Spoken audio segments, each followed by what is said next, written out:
정치부 야당 팀장인 김명우 차장과 함께 문 전 대표 측 기류에 대해서 좀 알아보도록 하겠습니다. 김 기자, 네. 조금 전에 우리가 발언을 들었는데 내년 대선에서 못 이기면 한강에 빠질 거다. 이 얘기, 이거 도대체 왜 한 겁니까?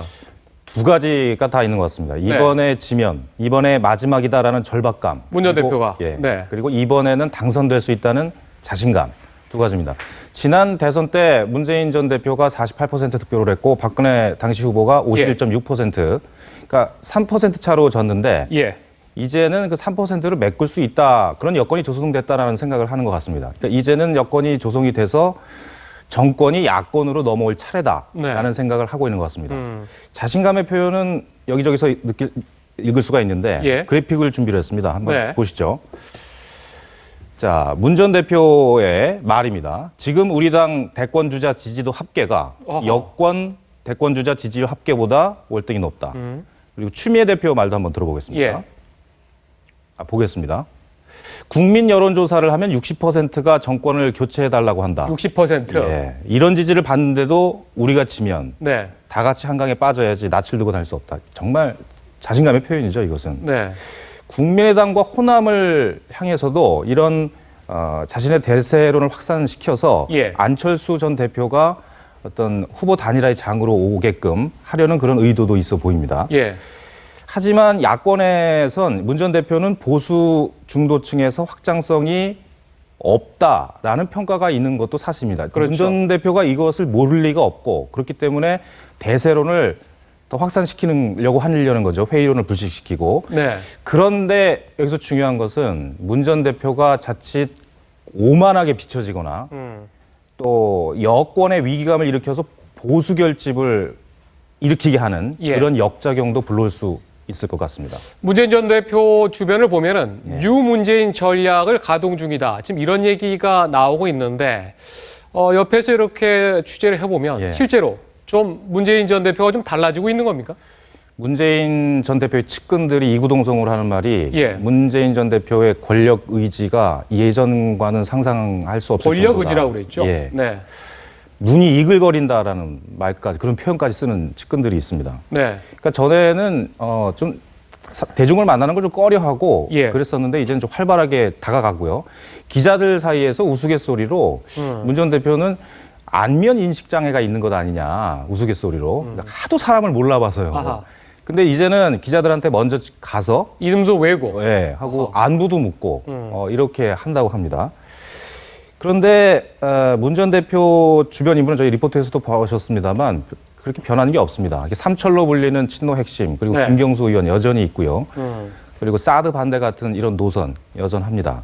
그렇기 때문에 이 뉴 문재인 플랜이 예. 제대로 먹힐지에 대해서 자신하기 힘들다는 이런 얘기도 나옵니다. 요즘 문재인 전 대표 측 주변은 분위기가 아주 괜찮다면서요. 그렇죠. 이게 자신감의 발로이기 때문에 예. 나쁠 이유가 전혀 없습니다.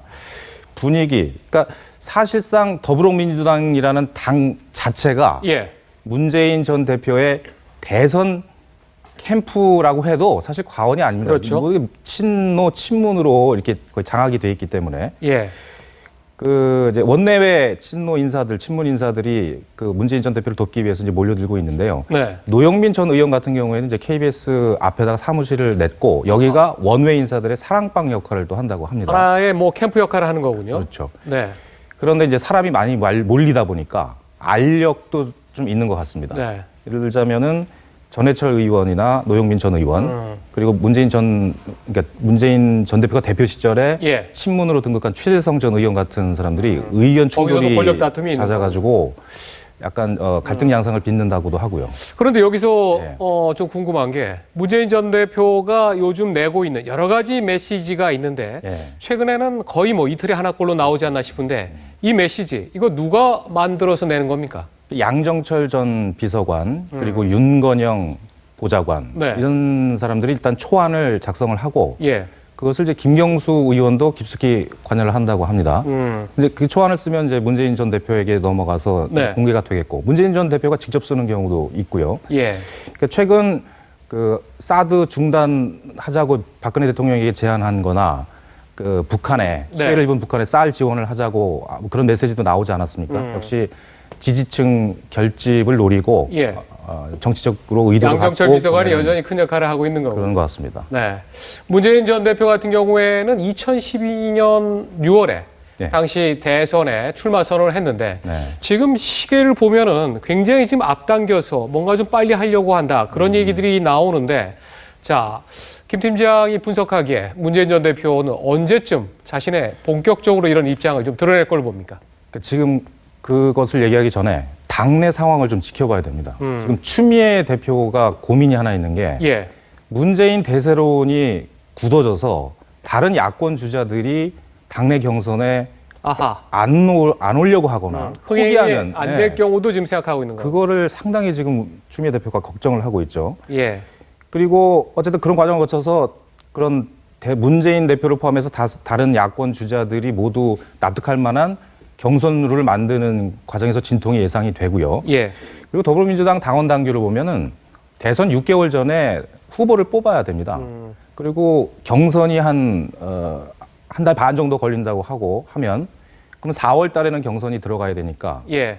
그렇다면은 문재인 전 대표 같은 경우에는 늦어도 내년 봄에는 출마 선언을 하지 않을까 생각이 듭니다. 알겠습니다. 계속 좀 지켜보도록 하겠습니다. 오늘 여기까지 듣겠습니다. 자, 수고했습니다.